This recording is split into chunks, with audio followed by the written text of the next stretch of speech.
નમસ્કાર દર્શક મિત્રો, હું છું મહેશ ઠાકોર અને આપ જોઈ રહ્યા છો the times of Mahisagar news. નજર કરીએ આજના મહત્વના.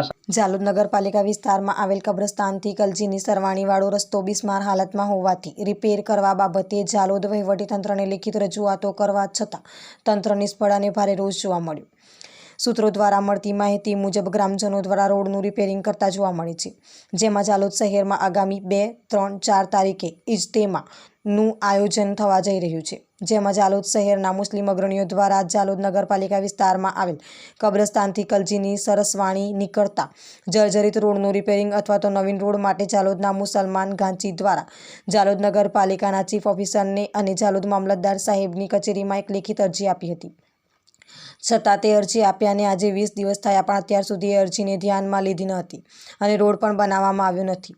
ઉચ્ચ વહીવટીતંત્ર દ્વારા આ બાબતે તપાસ હાથ ધરી જવાબદારો સામે કાયદેસરની કાર્યવાહી હાથ ધરવામાં આવે અને નગરના હિત માટે રોડનું વહેલી તકે સમારકામ કરવામાં આવે તેવી લોકમાંગ ઉઠવા પામી છે. વિસ્તારના પડે સમાચાર જોવા માટે અમારી channel the times of Mahisagar ન્યૂઝને લાઇક, શેર અને સબસ્ક્રાઇબ કરો.